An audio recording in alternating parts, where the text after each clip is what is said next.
는 어림셈법이라고 있습니다. 어림셈법은 합의 시한가치 고려합니까? 안 합니까? 안 하죠. 합의 시한가치 고려하는 방법은 순순히 다 끝났고 지금부터는 합의 시한가치 고려하지 않습니다. 그래서 합의 시한가치 고려하지 않기 때문에 뭐가 없을까? 할인율이 없어요. 할인율.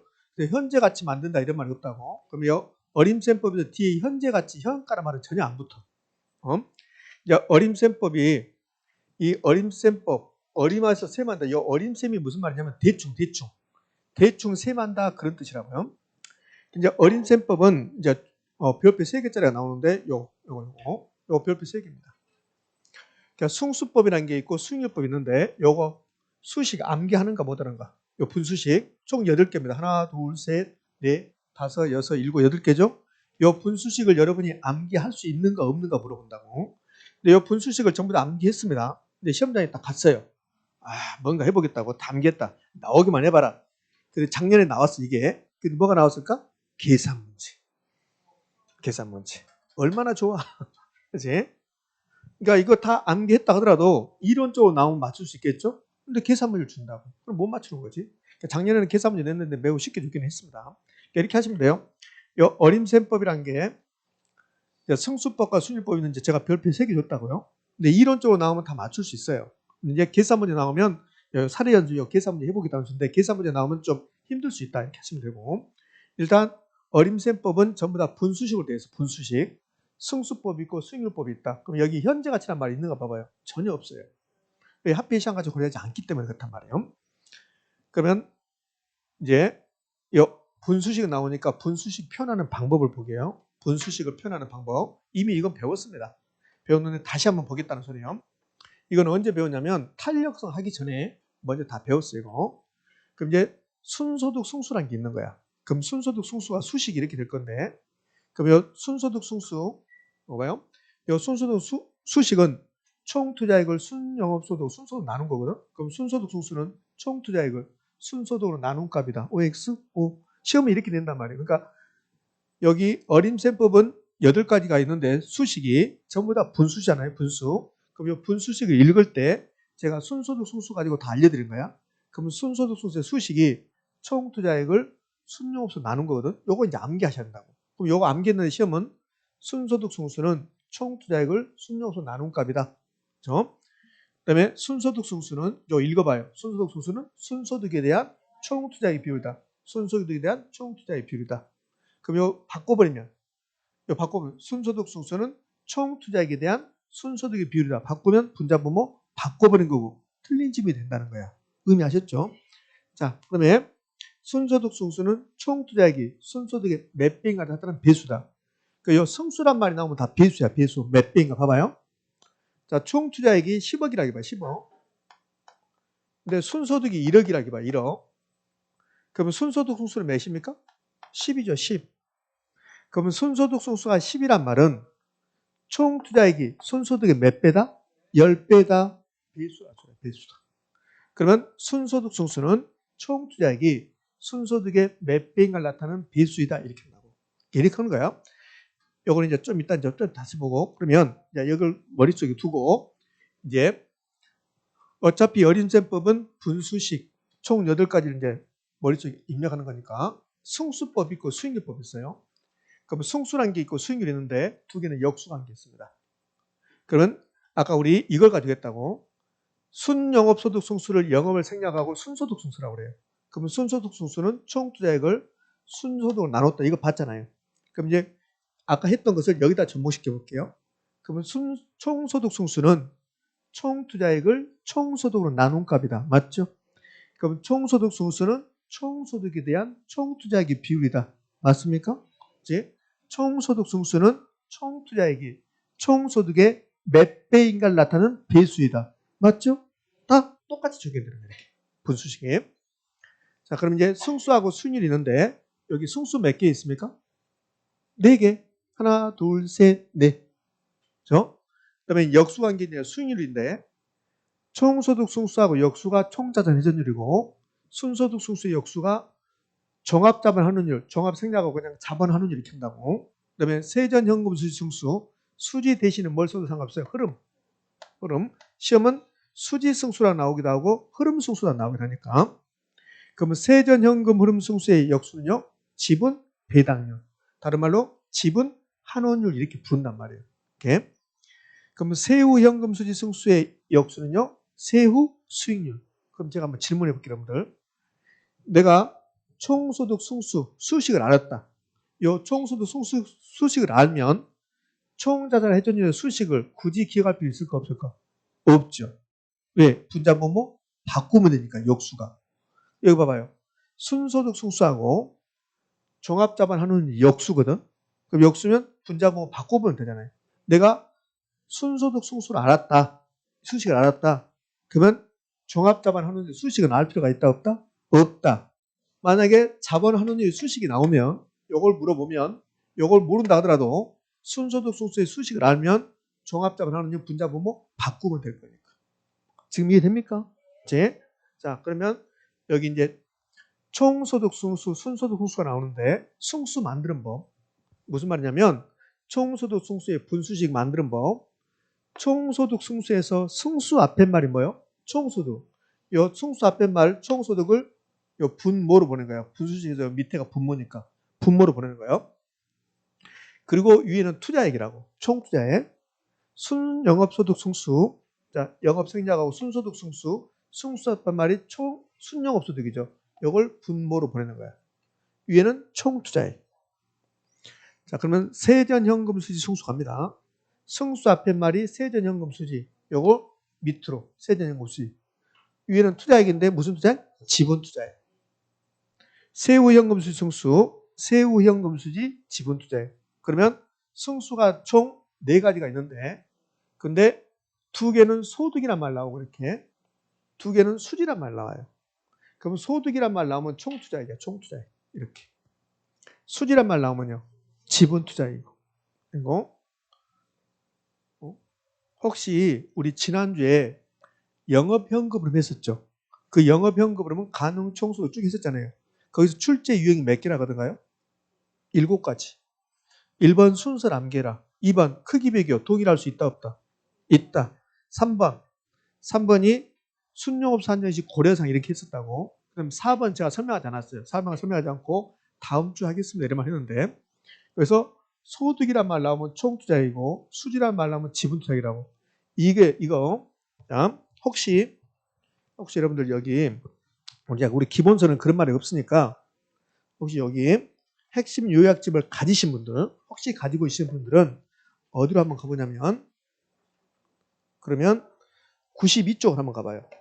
92쪽. 92쪽을 가면 그러면 영업현금으로 이렇게 나와요. 그렇죠? 그 오른쪽에 출제 유형 7가지 나오죠. 그 7가지에서 4번을 봐봐요. 밑으로 가서 4번. 4번 가면 소득 나왔죠. 소득 옆에 뭐라고 써요? 총투자액. 수지 옆에는요. 지분투자액. 그게 이거라고. 이거. 그러니까 소득이란 말 나오면 요 소득이란 말 나오면 무슨 투자액이요? 총투자액이고 수지란 말 나오면 무슨 투자액이요? 지분투자액이고. 이걸 작년에 시험에 출제했던 거야. 이거.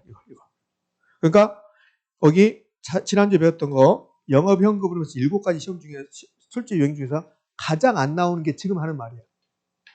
가장 안 나오는 게 소득이 나오면 총투자액, 수지가 나오면 지분투자액. 이게 가장 안 나온다고. 그럼 총 7가지 형태가 시험 문제로 나오는데 가장 안 나왔던 것을 작년에 낸 거라고. 그래서 작년 시험 문제가 어렵게 느껴지는 거예요. 그렇게 어려운 거 아니잖아요. 소득이 나오면 총투자액 해라. 수지가 나오면 지분투자액 해라. 이거 어려운 말 아니죠. 어려운 말 아닌데 안 나왔던 게 나오니까 어렵게 느껴진 거라고. 이렇게. 그럼 자, 승수 만드는 법 최종적으로. 자, 승수는 분수식이다. 승수는 분수식이다. 만들어 볼까요? 총소득 승수가 나왔어요. 그럼 총소득 승수가 나오면 분수식이다.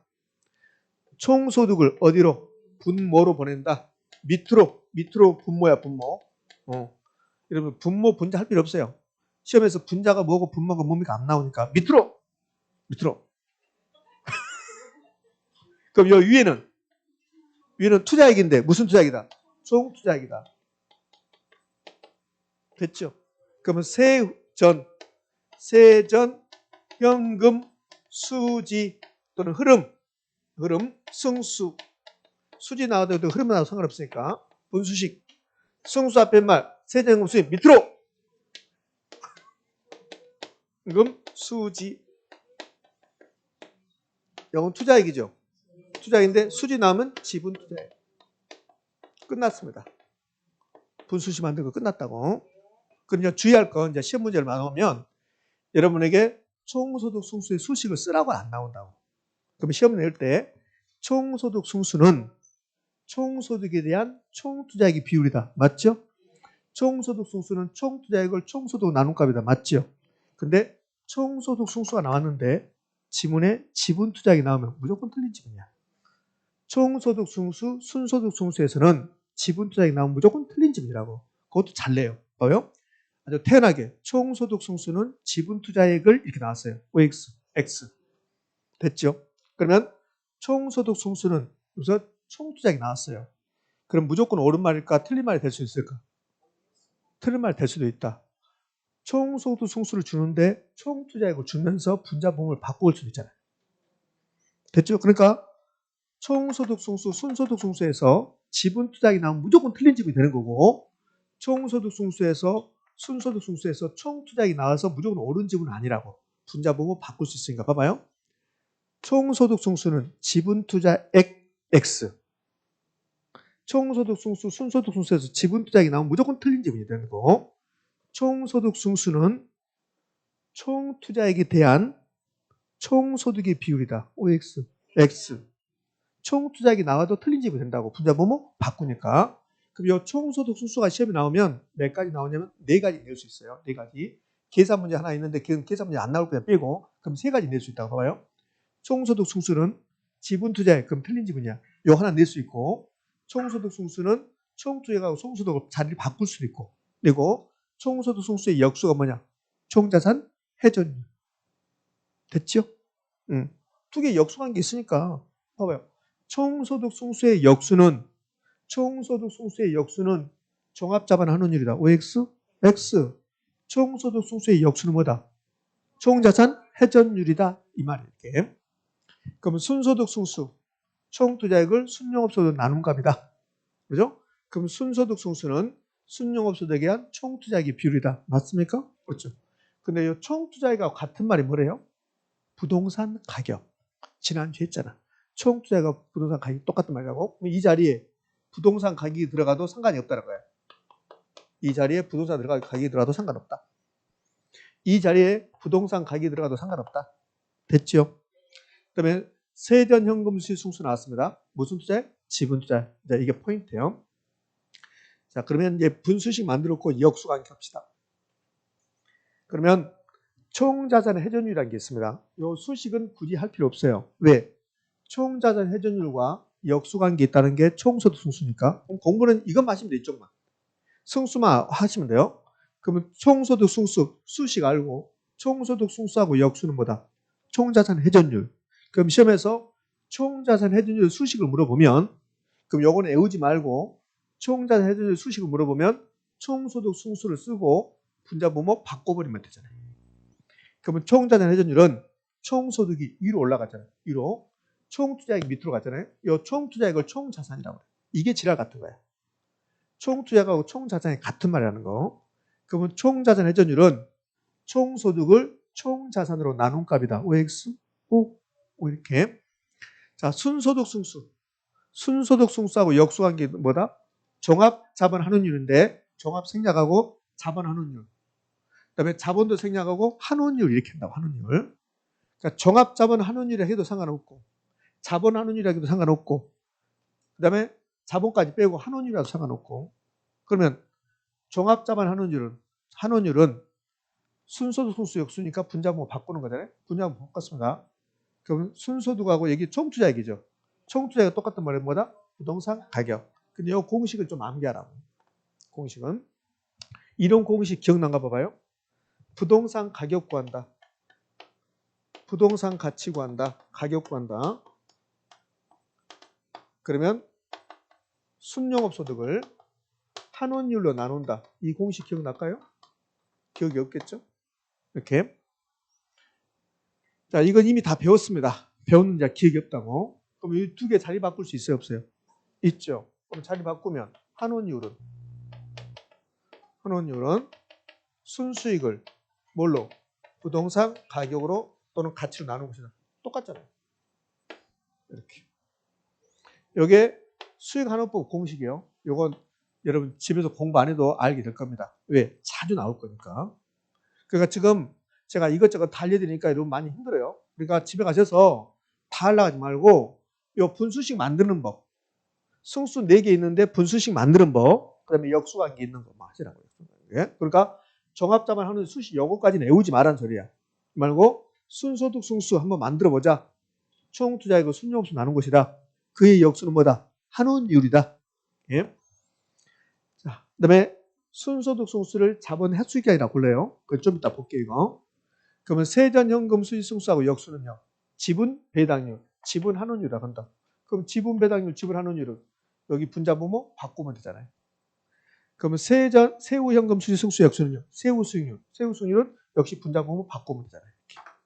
됐습니까? 띵하다. 자, 다시요. 하나라도 알고 가야 되니까 거의 포기 상태다. 아까 순수대까지 좋았는데 지금 여기는 포기 상태다. 이것도 별표 3개다. 3개. 그러면 승수 만드는 법 이제 마지막으로 총소득 승수, 순소득 승수처럼 소득이 나오면 무슨 투자액? 총투자액. 세전 세후가 나오면 무슨 투자액? 지분 투자액. 자, 질문 갑시다. 세전 현금 수지 승수는 총투자액을 OX, X 그러면 된다고. 이렇게. 다음 주 한 명씩 한 번 시험 볼까요? 이것만. 그래도 모른다. 그럼 어떻게 해야 돼? 그럼 나무라기 하지. 나머지 밤에까지 수업 들으십시오. 그래야지. 그러면 여기 있는 수식은 굳이 외우지 말라는 소리 외우지 말고, 자, 연습. 세전현금 수익 승수하고 역수는요. 지분 배당률. 이렇게 하는 소리야. 세후 현금 수익 승수 역수는요. 세후 수익률. 그럼 이 중에서 총 8개인데 이 중에서 시험에서 가장 잘 나온 것을 한번 찍어봐요. 아니, 번호로 찍어, 번호로. 번호 써줄 테니까.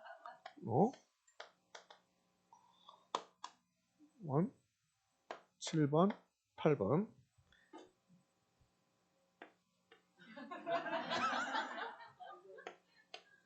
나를 슬프게 하지 마세요.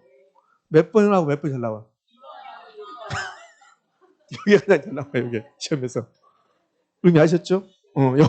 요걸 가장 먼저 하셔야 돼요, 공부. 이렇게. 2번하고 6번. 순소득 승수하고 종합자본 한원율이 가장 잘 나오니까 꼭 종합자본 한원율 할 필요 없어요. 한원율 하면 돼요, 그냥 한원율. 자본 한원율 해도 상관없고. 자, 그럼요. 이렇게 열심히 공부했는데, 이제 이렇게 막 수식 다 외우고 막 했다고. 요거 수식을 못 외우면 손바닥에 써가야 돼요. 시험 볼 때. 손바닥에다. 근데 이제 작년에 손바닥 써갔는데, 작년에 이렇게 계산문 주신다고. 이렇게. 아주 간단한 사례를 계산문 주는 거야. 뭐요? 사례 연습이잖아요. 계산 문제야. 그 부동산 가격이 10억 줬고, 순용호수도 1억 줬습니다. 그러면 여기서 이제 몇 개 물어보냐면, 3가지를 물어볼 수 있어요. 3가지를. 여기서 3가지를 물어볼 수 있습니다. 순소득 승수가 몇입니까?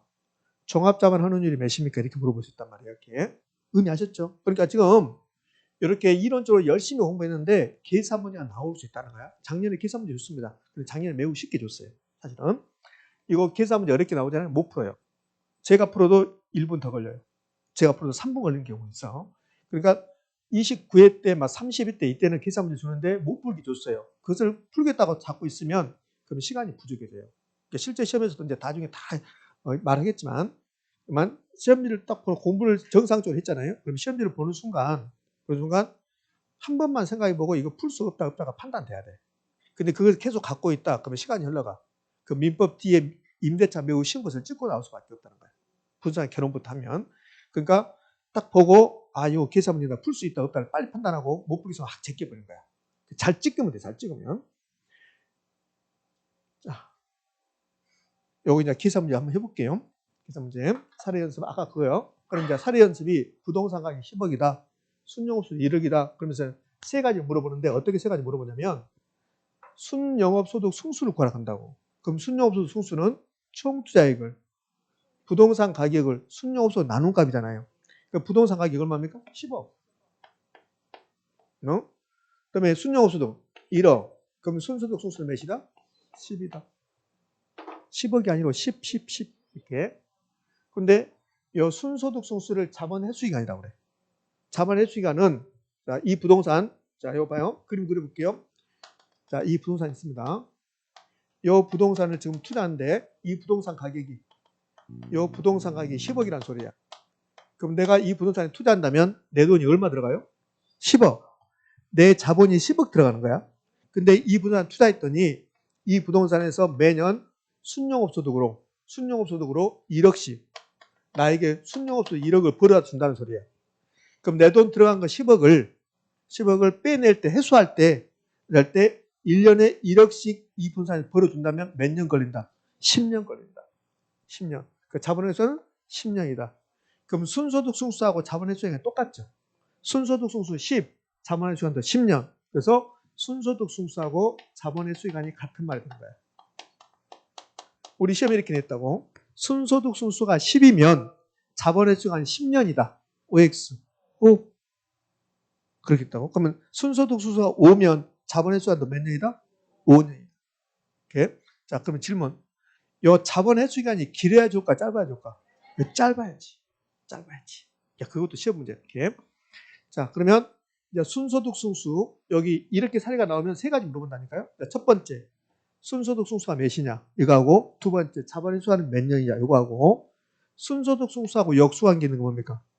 종합 자본 환원율. 그래서 종합 자본 환원율 물어본다고. 그럼 종합 자본 환원율 1번, 2번 두 가지 할 수 있다는 소리야. 어떻게 두 가지 할 수 있냐면 종합 자본 환원율 공식을 한번 써봅시다. 공식. 그러면 종합 자본 환원율 공식은 우지, 애우지 마라. 왜? 순소득 승수하고 역수니까. 그럼 순소득 승수는 총 투자액을 순용업소 나눈 거잖아요. 그럼 종합 자본 환원율은 순용업소득을 총 투자액으로 나눈 값이다. 순용업소득이 1억이고 총 투자액이 10억이니까 몇 퍼센트? 10%. 됐죠? 그럼 지문 한번 만들어 볼게요. 아주 오래전에 한 10 몇 년 전에 이렇게 냈어요. 13년 전인가. 순소득 승수가 10이면 자본회수 기간은 10년이고 환원율은 10%이다. OX. O. 여기 우리 시험 지문이었습니다. 그럼 종합 자본 환원율은 이렇게 공식까지 구할 수도 있고 이 공식 말고 또 구할 수 있는 게 뭘까? 역수관계. 순소득 승수가 10이죠. 그러면 자본 환원율, 종합 자본 역수니까 10분의 1이 되는 거죠. 맞잖아요. 그럼 10분의 1은 몇 퍼센트? 10%다. 이렇게 할 수 있다는 거예요. 이렇게. 그러니까 종합 자본 환원율 구하면 두 가지 할 수 있다는 소리예요. 봐요. 순소득 승수가 주어졌어요. 이 순소득 승수가 주어졌는데 종합 자본 환원율 구해라. 그러면 바로 하면 되잖아요. 역수 10분의 1. 됐습니까? 그러니까 이렇게 계산하면 된다는 거예요. 자, 그럼 이제 승수법, 수익률법, 어린셈법은 다 끝났습니다. 그럼 여기 다시 가봐요. 창으로 가서 처음으로 한번 가봅시다. 여기 승수는 투자액을 소득으로 나눈 것이다. 이거 안 중요해요. 안 중요합니다. 이건 안 중요해요. 이것도 안 중요하고. 그럼 승수는 뭐라 한다? 자본 회수 기간이다.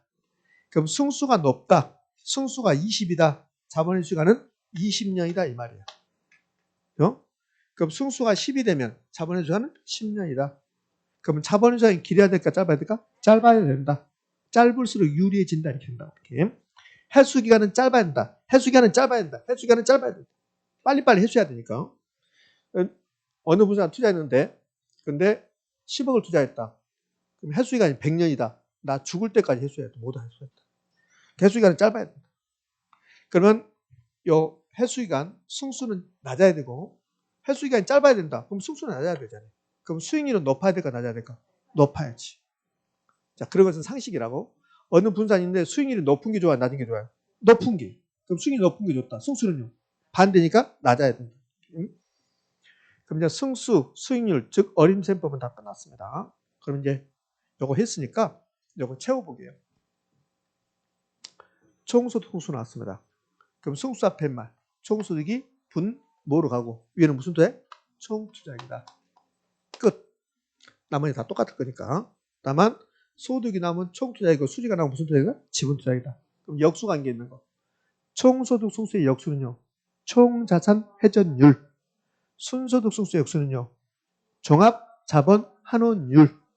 종합 생략해도 되고 순소득 승수에서 순영업소득 승수에서 영업생략하고 순소득 승수라고 볼 수 있고 세전연금수수 역수는요. 지분 배당률, 지분 환원율. 세후현금수수 역수는요. 세후 수익률. 그렇게 하시라는 소리야. 집에 가서. 자, 그러면 다 정리됐잖아요. 이렇게. 자, 이제 승수과 수능률이 끝나고 나면 그럼 비율 분석법이라고 나옵니다. 이 비율 분석법에서 지금까지 어림쌤법에서 분수 몇 개 배웠어요? 8개. 8개. 그다음에 이 비율 분석법에서도 분수식 최소 5개 정도를 알고 가야 돼요. 네. 오늘은 한 3개나 이렇게 해볼게요. 3개, 4개. 자, 봅시다. 그럼 이 비율 분석법에서 대부 비율이라는 게 있고, 대부 비율. 그다음에 지분 비율이라는 게 있고, 그다음에 이제 부채 비율이라는 게 있고, 그다음에 부채 감당률이 있고. 그래서요. 그러니까 부채 감당률까지 하시면 돼요. 뭐 채무 불이익률까지는 크게 영업금 비율. 그럼 결국 6가지가 나왔는데 이 중에서 한 3가지 정도가 중요합니다. 그러면 이거는 그냥 암기상이요. 이것도 역시 암기하셔야 돼요. 그러니까 지금 다 암기할 필요 없고 시험 볼 때까지 다 암기하시면 돼요. 그럼 대부 비율. 자, 이게 대부 비율이잖아요. 내가 10억짜리 부동산을 은행에 담보 제공하고 5억을 대출받았다. 그럼 대부 비율 몇 퍼센트? 50%. 10억짜리 부동산을 담보로 제공하고 7억을 대출받았다. 그럼 대부 비율 몇 퍼센트? 70%. 그게 대부 비율이에요. 그럼 대부 비율은 부동산 가격, 요 부동산 가격이 10억짜리다. 10억짜리를 담보로 제공하고 7억을 대출받았다. 그러면 대부 비율이 몇 퍼센트? 70%라는 소리예요. 그럼 대부 비율은 이렇게 쓸 수 있잖아요. 대부 비율은 부동산 가격에 대해서 그래서 융자액의 비율이다. 맞죠? 융자액이 7억이니까. 근데 이 대부 비율이 지금 70%인데 이 대부 비율은 변화할 수 있어요? 안 해요? 변화하지. 내가 10억짜리 부동산을 담보로 제공하고 7억 빌렸어요. 근데 1년이 흘러가, 1년. 1년이 흘러갔습니다. 갚았습니다. 그럼 갚았으면 부동산 가격이 10억인데 이제 얼마 남았어요? 1억 갚아서 1억. 그럼 6억 남았어요. 그럼 대부비율은 60%라는 소리야. 그러니까 대부비율은 부동산 가격에 대해서 융자액인데 이 융자액이 바뀔 수 있다는 소리야. 왜? 7억을 융자 받았을 때는 대부비율이 70%야. 그럼 1억을 갚으면 대부비율이 그때는 몇 퍼센트냐? 60%. 2억 갚으면 50% 이렇게 된다는 소리야. 그러니까 대부비율의 정확한 개념은 부동산 가격에 대한 융자 잔액.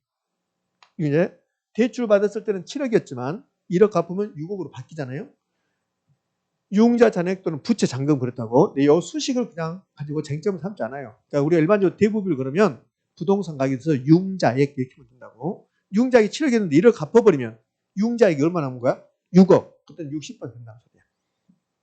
여기 이제 대부비율의 공식이고 이 공식은 그게 중요한 게 아니고 대부비율과 같은 말 저당 비율, 융자 비율, 차입 비율, 대출 비율, 담보 인정 비율, 타인 자본 비율 엄청나게 많이 쓸 수 있다는 거야. 그러면 대부비율하고 저당 비율은 같은 말이다. OX. 그게 시험 문제였습니다. 자, 여기 보면 대부비율, 저당 비율, 융자 비율, 차입 비율, 대출 비율, 담보 인정 비율. 그다음에 이렇게 할 수 있어요. 타인 자본 비율. 타인 자본 비율 이렇게 할 수도 있어요. 영어로 표현하면 LTV 이렇게 한다고. LTV. 되셨죠? 자, 대부분이요. 그럼 우리 시험 문제로 갑시다. 여기 보고 대답해 주세요. 아마 틀릴 가능성도 있다. 여러분들이 OX 하시면 돼요. 대부 비율을 부채 비율이라고도 한다. 자, 대부 비율을 부채 비율이라고도 한다. OX. 여기 한번 보고 대답하세요.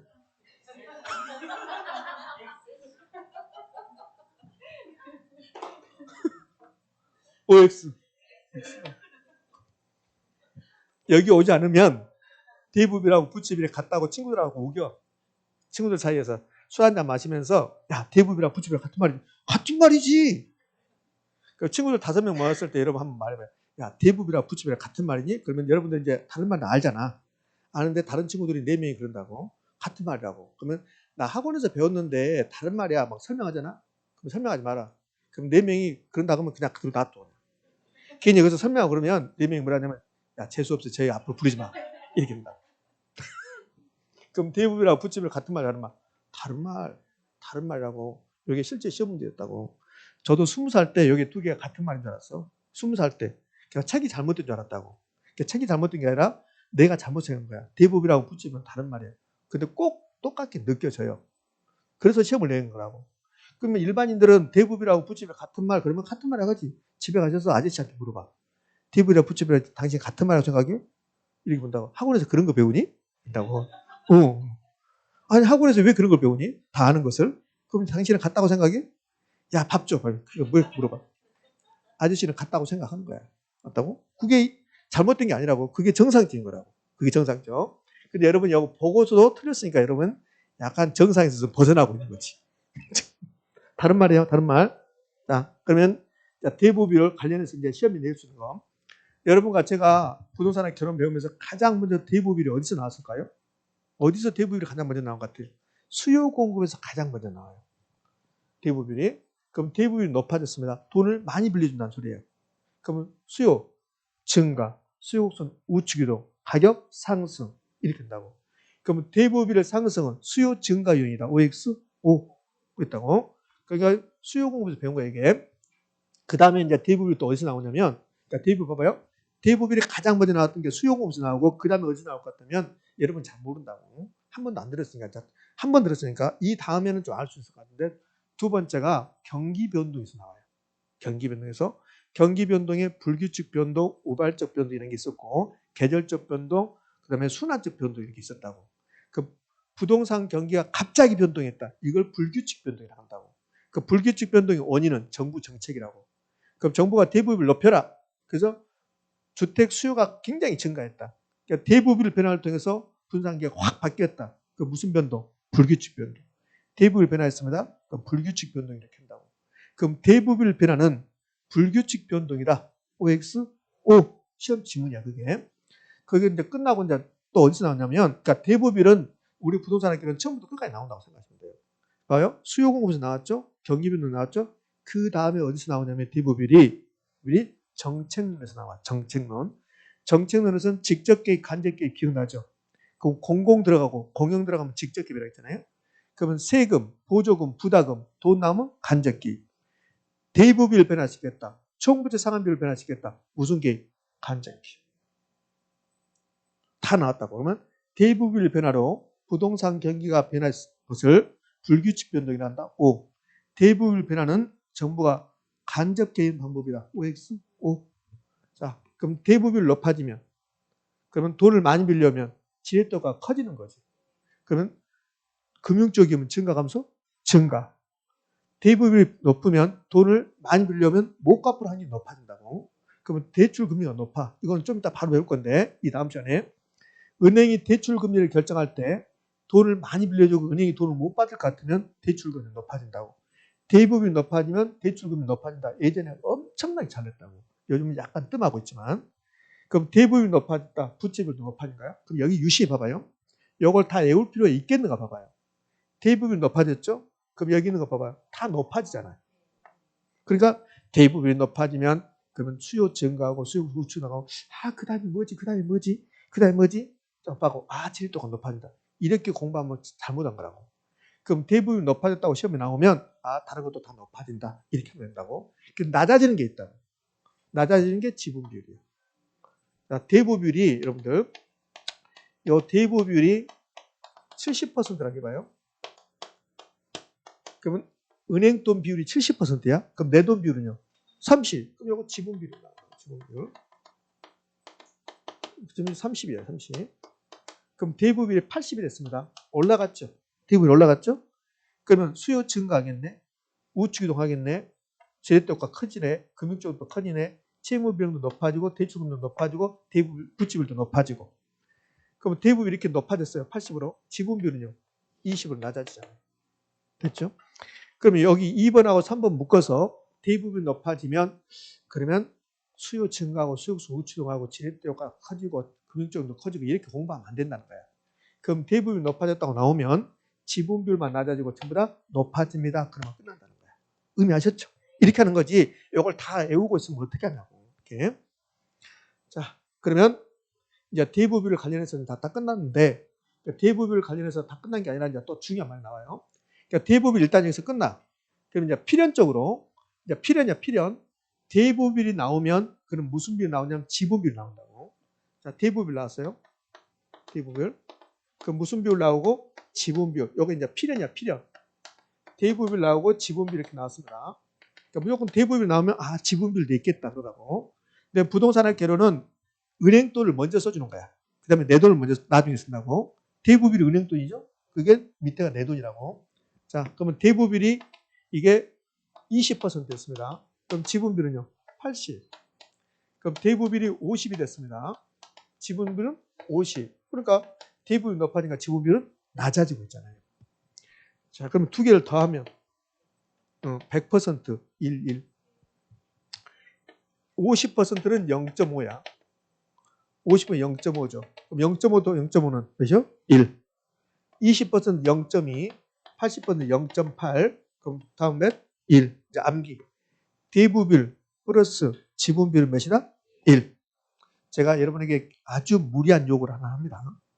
지난주에 배웠던 것 중에서 두 개 더해서 1 되는 게 있었어요. 지난주에 배웠던 것 중에서 두 개 더해서 1 되는 게 있었습니다. 무엇이었을까요? 무엇이었을까요? 우리하고 북한하고 더하면 1이 된다? 그렇지. 시끄러우니까 손대지 마세요. 시끄러우니까 놔둬. 그냥 시끄러우니까 내가 할 테니까. 상한비율하고 잔금비율. 상한비율하고 잔금비율. 그러니까 상한비율하고 잔금비율 두 개 더하면 1이라고. 그러니까 우리 시험에서 두 개 더해서 1 되는 게 딱 두 가지 나왔다고. 그러니까 대부비율하고 지분비율 더하면 1이고 상한비율하고 잔금비율 더하면 1이고 상한비율 플러스 잔금비율이 1이다가 26회 때 시험이고 30회 때는 상한비율 플러스 잔금비율이 0이다 이렇게 했다고. 더해서 0 되는 것은 거의 없어. 더해서 0 되는 거 없다고. 더하면 1 된다는 말 나온다고. 자, 곱해서 1 되는 게 뭐였어요? 역수. 역수끼리 곱하면 1 된다고 지난주에 했습니다. 하필 시한같이 하면서 저당상수와 연금의 현가계수 역수라고 그랬어요. 그러면 저당상수와 연금의 현가계수 곱하면 몇 된다? 1 된다. 이런 말 했다고. 이렇게. 자, 그럼 대부비율 나오면 그 밑에 뭐가 나오고? 지분비율 나오고 다음은 몇 된다? 1 된다. 1 된다. 잘하셨어요. 상한비율 플러스 잔금비율은요? 1. 이렇게. 자, 됐어요. 대부비율 나왔습니다. 그 때문에 그 밑에 뭐요? 지분비율. 자, 보자고요. 요 이제 지분비율 내는데 지분비율 1만에서 대부비율 요건 안 중요하고. 자, 요거 중요해요. 대부비율 나왔네요. 그 밑에다 뭐 쓸래요? 지분비율. 그렇죠. 잘하셨습니다. 땡큐. 잘하셨어요. 여기 대부비율 나왔습니다. 그 밑에 지분비율. 그러니까 대부비율 나오면 무조건 지분비율을 나온다 하시면 된다고. 내가 두 개 더 할 겁니다. 몇이래요? 1. 대부비율 나왔습니다. 지분비율 나왔습니다. 다음은 몇이고? 1이고. 이렇게 나눌 겁니다. 이렇게. 대부비율을 지분비율로 나눌 겁니다. 이걸 부채비율이라고 그래요. 이걸 부채비율. 그럼 봐. 대부비율을 우리가 다 공부했어요. 그럼 대부비율 나오면 그 밑에 뭐가 나온다? 지분비율 더하면 1 나눈 것을 부채비율. 그럼 이제 지분비율 관련해서는 다 끝났고 그러면 대부비율 나오면 지분비율 더하면 1 나누면 부채비율 이렇게 나오고 여기 이제 부채비율. 요거 이제 부채비율이라고 한다 이렇게 나오고. 오늘은 머리가 굉장히 아프겠네 여러분들. 쉬운 거 해도 머리가 아프고 여기 나왔네. 대부비율 나오면 무조건 밑에 지분비율 해라. 다음은 몇이다? 1이다. 상한비율 밑에는 뭐가 나온다? 잔금비율. 다음은 몇이다? 1이다. 대부비율 나왔습니다. 그 밑에 지분비율 나누면 부채비율. 지금부터 이제 부채비율 공부할 거야. 부채비율. 자, 부채비율. 부채비율은 일단 부채비율하고 대부비율은 같은 말 다른 말? 다른 말. 부채비율 요거 부채 다 부채비율인데 요거 외우지 말라고. 부채비율 다 외우지 말라고요. 그럼 어떻게 하냐면 부동산학 개론은 0이 민법에 비해서 훨씬 더 뭐다? 그래서 겸손하다. 민법은 사기도 나오고 강박도 나오고 부첩 계약을 이유로 막 이렇게 나오고 거시기 합니다. 근데 부동산학 개론에서 뭐 강박, 사기 이런 말 안 나오잖아요. 그러니까 부동산학 개론은 언제나 겸손해서 무조건 남의 돈을 먼저 써주는 거야. 타인 자본. 남의 돈. 내 돈만 가지고 투자하는 게 아니라 타인 자본이 있어야 합니다. 그럼 그 밑에는요. 자기 자본. 자동.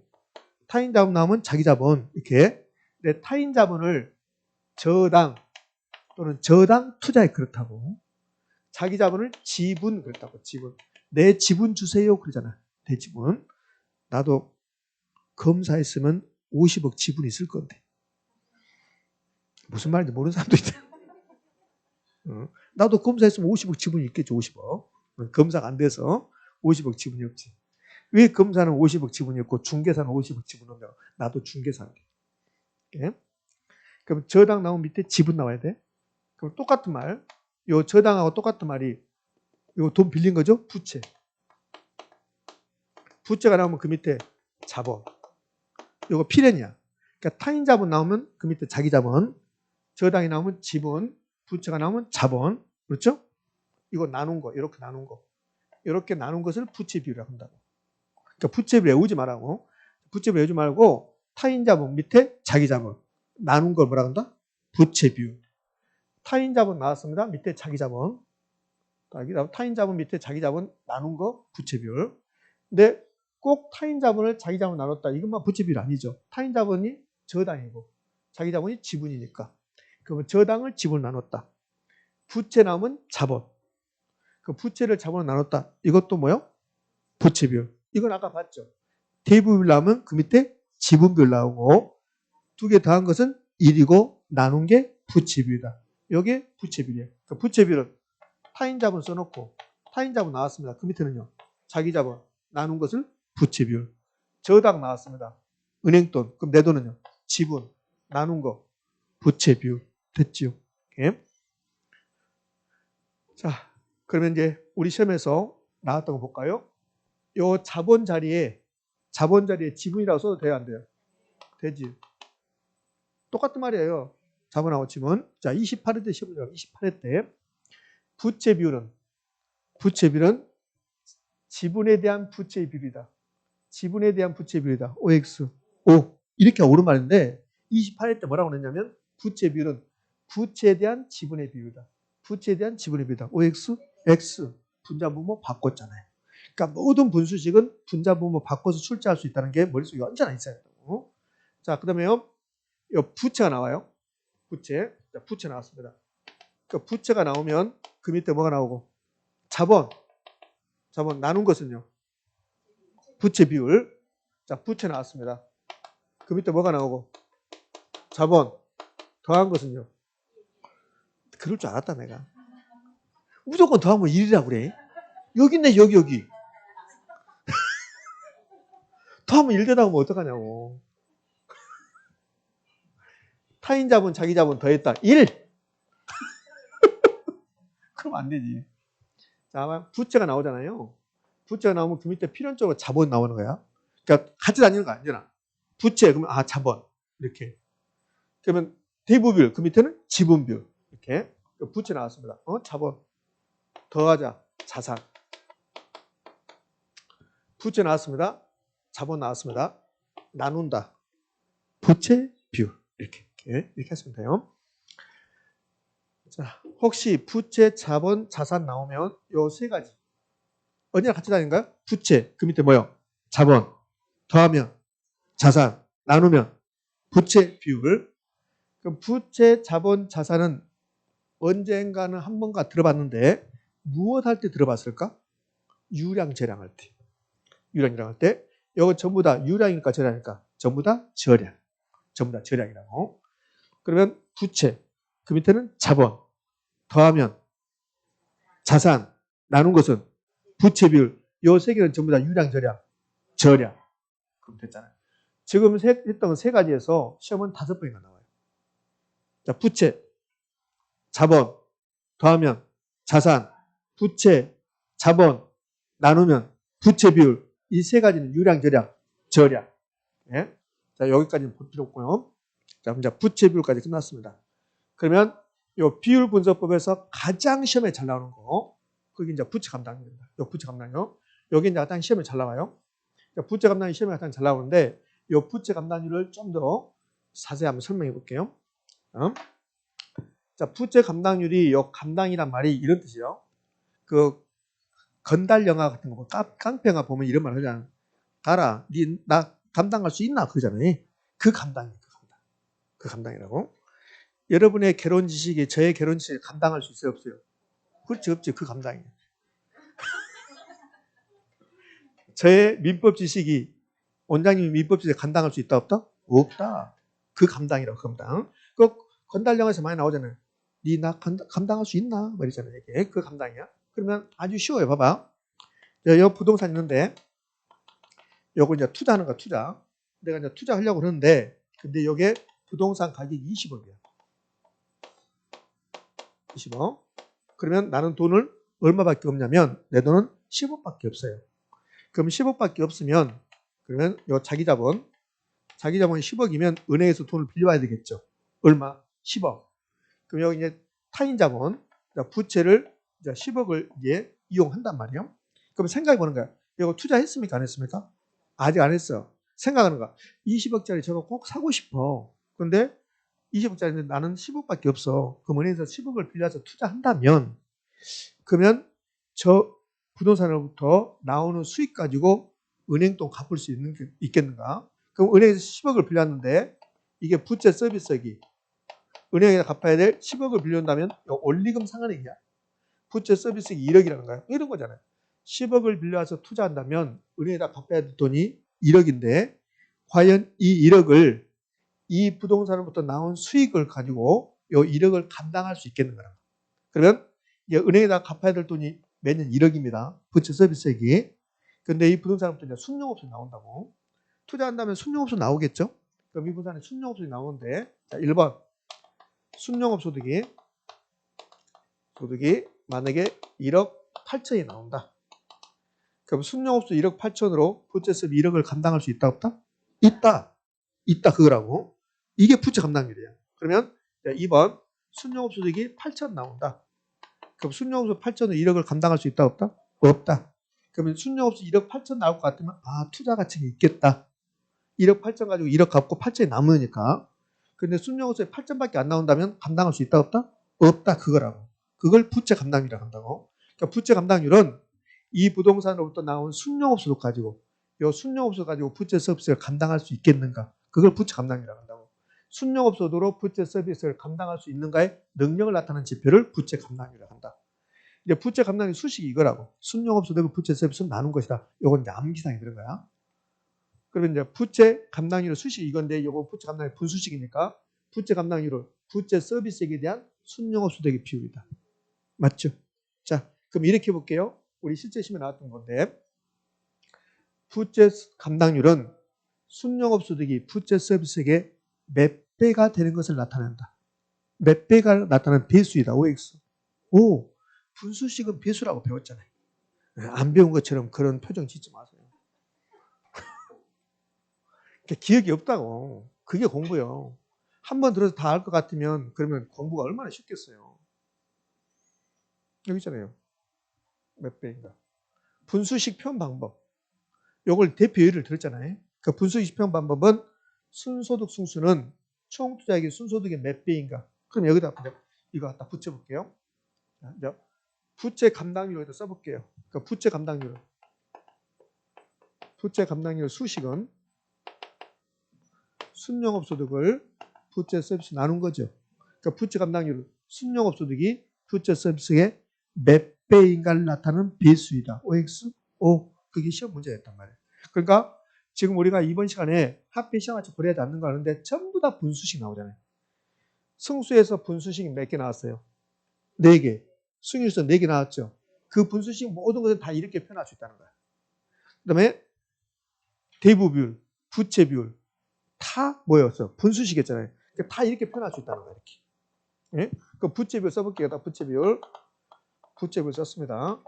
그러니까 부채 비율 외우지 말고 타인 자본, 자기 자본, 부채, 자본 이렇게 하겠죠. 그 부채 비율은 부채가 자본의 몇 배인가를 나타내는 배수이다. OX. O. 모두 분수식 그렇게 하니까 이렇게 할 수 있다는 거예요. 이렇게. 그럼 다시 이제 부채 감당률로 갑니다. 부채 감당률이 가장 중요해요. 부채 감당률. 지금 비율 분석법 하고 있는데 이 부채 비율보다 대비율보다 더 중요한 게 부채 감당률입니다. 가장 시험이 잘 나오니까. 그럼 이 분수식 알아야지. 분수식. 이 분수식 알고 이렇게 표현할 수 있다.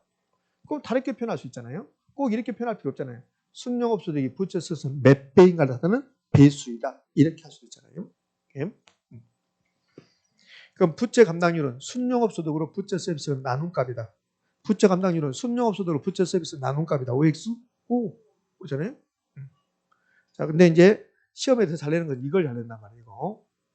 요거 이제 부채 감당률이 1보다 커야 되는가 작아야 되는가 이걸 잘 낸단 말이에요. 그럼 여기 가기 전에 보자고요.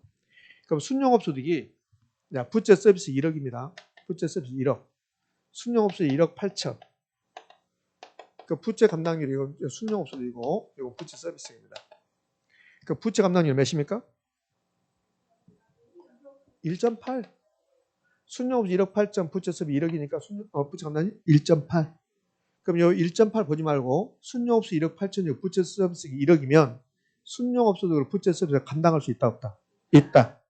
그럼 이제 부채 감당률 1.8이 나왔습니다. 그럼 1보다 크다는 소리야. 그럼 부채 감당률이 1보다 크면 순영업소득이 부채 서비스보다 크다는 소리고 순영업소득 부채 서비스를 감당하기 충분 무충분? 충분. 요것만 하면 돼. 그럼 이제 반대 한번 해볼까요? 요거 했는데 자, 반대 한번 해봅시다. 그러면 순영업소득 있고 부채 서비스 나오는데 부채 서비스 1억, 순영업소득 8천. 그러면 순영업소득으로 부채 서비스를 감당할 수 있다 없다? 없다. 부채 감당률 몇? 0.8. 그럼 1보다 작죠. 그러니까 부채 감당률 1보다 작으면 순영업소득 부채 서비스를 감당하기 충분 무충분? 불충분. 이걸 잘한다. 그럼 둘 중 하나만 하면 돼. 부채 감당률 1보다 커야 된다. 부채 감당률 1보다 커야 된다. 그래야만이 순영업소득 부채 서비스를 감당하기에 충분하다. 요것만 하시면 된다고. 됐죠? 그럼 이런 경우는요. 자, 2번 부채 서비스 1억, 순영업소득 1억, 그 부채 감당률 몇이다? 1. 그 부채 감당률 1이 되면 순영업소득과 부채 서비스 같아진다. 이렇게 됐습니까? 그 머릿속에 부채 감당률 1보다 커야 된다, 작아야 된다? 커야 한다. 1보다 커야 된다. 그것만 있으면 돼요. 자, 그게 이거잖아요. 부채 감당률 1보다 크다는 말은 부채 감당률 1보다 크다는 말은 순영업소득이 부채 서비스보다 크다는 소리죠. 순영업소득 부채 서비스를 감당하기 충분하다. 상환하기 충분하다. 여기다 감당해도 되고 상환해도 상관없어요. 부채 감당률 1보다 작다. 순영업소득 부채 서비스를 상환하기 불충분, 감당하기 불충분하다. 상환해도 되고 감당해도 상관없습니다. 그다음에 이제 부채 감당률 가지고 환원율 결정한 산정하는 방법이 있어요. 요건 이제 우리 마지막 주에 배울 건데 다다음 주에 배울 건데 환원율 산정 방법 중에서 부채 감당법이라고 있는데 이 부채 감당법은 부채 감당률 곱하기 대비율 곱하기 저당상수 요 세 가지로 곱하면 환원율이 된다 이런 뜻이라고. 뭐 아주 중요한 건 아닙니다. 그럼 이제 부채 감당률까지 마무리됐습니다. 부채 감당률이 가장 잘 나오는데 이제 마지막으로 채무 불이익률 나와요. 채무 불이익률. 영업기금 비율은 그렇게 중요한 게 아니고. 그럼 채무 불이익률 수식이 이건데 채무 불이익률 나오면 유효 총수 요거 찾는 거라 요거. 그럼 유효 총수도 요거 찾고 이 자리에 순영업소득이 나오면 틀린 말이야. 요거만 하나만 기억하시면 돼요. 채무 불이익률은 뭘 찾는다고요? 유효 총수도 그럼 된다. 이렇게. 영업경비 비율은 그렇게 의미가 있는 거 아니고. 자, 이제 투자를 해서 이제 마지막 복수로 가봅시다. 단순 해수기간법과 회계적 이익률법이라고 있습니다. 이 두 가지 합의 시한가치 고려합니까? 안 합니까? 안 한다고. 둘 다 합의 시한가치 고려하지 않습니다. 이 단순 해수기간법은 두 번에 걸쳐서 계산 문제를 내요. 계산 문제인데. 그러면요. 보면 초기 투자 금액을 회수하는데 걸리는 기간을 분석하여 투자율을 결정한다. 이런 뜻인데 회수 기간은 길어야 돼, 짧아야 돼? 짧아야 돼. 자, 이런 뜻이 봐요. 부동산이 여기 이제 가장 중요한 말이에요. 요거 상호 배터리 필요 없고 이제 여기 가장 중요한 말인데 여러분 한번 선택해 봐요. 그러니까 부동산이 이제 A 부동산이 있고 여기 B가 있고 이렇게 C가 있어요. 이렇게. 그럼 이제 이 부동산 세 가지 있는데 해수 기간이 있다고. 시간. 그럼 해수 기간 자, 미스 한번 써볼게요. 해수 기간. 요 해수 기간이 있는데 A는 해수 기간이 5년, 5년이고 B는 6년이고 C는 10년이다. 그럼 여러분 어디다 투자할래요? A 그거야 그거. 그러니까 해수 기간법은 이 분산의 투자했을 때 투자 금액을 회수할 때 걸리는 기간인데 요 회수 기간을 이제 계산해 볼게요. 투자액이 10억이다. A분산이. 근데 A분산 투자액이 10억인데 순소득이 2억이다. 10억이 투자됐는데 1년에 2억씩 빼낸다. 그럼 10억 빼낼 때 몇 년 걸린다? 5년 걸린다는 소리예요. 5년. 의미하셨죠? 이런 뜻이라고. 그러면 B는 투자액이 12억이다. 근데 순영업소득이 2억이다. 12억을 빼낼 때 몇 년 걸린다? 몇 년? 6년 걸린다는 소리야. 이렇게 되셨죠? 이런 뜻이라고. 그러면 C분사는 투자 금액이 만약에 10억인데 근데 1년에 1억씩 나온다. 그럼 횟수가 몇 년이다? 10년이다. 그럼 횟수기간이 요 횟수기간법에 횟수기간이 짧을수록 좋은 거라고. 그럼 만약에 요 D라는 분산이 있는데 요 D라는 분산이 투자액이 10억이야. 근데 순영업소득이 20억이야. 20억. 그럼 횟수기간은 몇 년? 6개월. 10억을 투자했는데 1년에 20억 나오면 그럼 6개월 만에 10억 다 회수하잖아요. 6개월 이 뜻이라고. 그럼 어디다 투자할래요? T. 그럼 횟수기간이 길어야 된다, 짧아야 된다? 짧아야 된다. 그럼 여러 개의 분산이 있으면 횟수기간법을 적용한다. 횟수기간법. 여러 개의 분산이 있으면 그 중에서 횟수기간이 가장 긴 거, 짧은 거? 짧은 거 가장 중요한 거예요. 그러면 이 회계적 이익률법은 다른 말로 회계적 수익률법인데 자, 요거는 이제 상식인 거 봐봐요. 부동산 이렇게 4개가 있어요. 근데 이 분산은 수익률을 계산해. 수익률을 계산했더니 A는 20%, B는 19%, C는 18%, D는 17%. 어떤 거 선택할래요? A. 그럼 회계적 수익률법이라는 것은 회계적 수익률을 계산해서 회계적 수익률이 높을수록 좋다는 거야. 높을수록. 그럼 여기 이제 여러 말이 있는데 이건 일단 지금 필요 없고 중요한 건 이거예요. 투자의 이익률이 목표율보다 높은 투자는 이건 여기까지 보지 말고 이익률이 가장 높은 거 낮은 거? 높은 거. 그러니까 이익률은 높은 게 수익률은 높은 게 중요한 거고 회수기간은 긴 거 짧은 거? 짧은 거. 그러면 된단 말이에요. 이해되셨죠? 네, 됐어. 자, 투자 이론은 이 정도 하시면 이제 마무리된 거예요. 자, 이제 기본서 보고 이번 시간 이제 마무리할 건데요. 그 이번 시간에 수식 여러 개 배웠습니다. 승수에서 4개, 수익률에서 4개, 그 비율 분석법에서 대부 비율, 지분 비율, 부채 비율, 부채 감당률, 채무 불이익률. 채무 불이익률이 나오면 유효총소득 아니면 순영업소득, 유효총소득 그것만 기억하시면 되고 다음 주에 기획이 있다 없다? 없다. 자, 328쪽 가면 328쪽 가면 그럼 하단부에 표 나오죠? 표? 그 표가 별표 3개. 329쪽을 갑니다. 329쪽 가면 그 계산문이 나오죠. 이런 식으로 계산문이 나오고 자, 하나만 다시 328쪽 가봐요. 328쪽 가면 하단부에 거기 별표 3개 표 나오죠. 표 나오는데 총소득 승수 나왔어요. 조소득 승수 나왔어요. 조소득. 총하고 조하고 같은 말이에요. 근데 시험은 총이라고 잘 나오지 조라고 잘 안 나와. 그러니까 책이 틀린 게 아니라 조라고도 표현할 수도 있고 총이라도 표현할 수 있는데 시험은 총이라고 잘 나온 거야. 총이라고. 그러니까 총소득 승수하고 조소득 승수가 이제 같은 말이 되는 거예요. 의미하셨습니까? 예. 자, 됐네요. 자, 넘겨서 330쪽 가면 하단부에 비율 분석법이 나와요. 대부 비율. 그 다음에 331쪽 가면 부채 비율. 대부 비율하고 부채 비율은 같은 말, 다른 말? 다른 말. 우리 책 331쪽의 부채 비율은 딱 수식 하나 써놨지 하나. 요거까지 불충분하니까 요약 정립에 있는 거 요 정도까지 요 3개, 요 4가지가 나와야 돼. 부채 비율 나오면 이렇게 4가지 쭉 이렇게. 자, 그렇게 하시면 되고 부채 감당률 엄청나게 중요하죠. 부채 감당률은 수식 외워야 되고 부채 감당률 1보다 커야 된다, 작아야 된다? 커야 한다. 1보다 커야만이 순영업소득 부채세 감당에 충분, 불충분? 충분하다. 됐습니까? 그런 식으로 출제합니다. 자, 넘겨서 332쪽. 332쪽 뭐 나와서? 채무 불이익률. 채무 불이익률하면 무슨 소득? 순영업소득, 유효총소득. 유효총소득. 우리 책은 유효총소득입니까? 유효조소득입니까? 유효조소득. 총하고 주하고 똑같다고 그랬죠? 네, 됐어요. 자, 넘깁니다.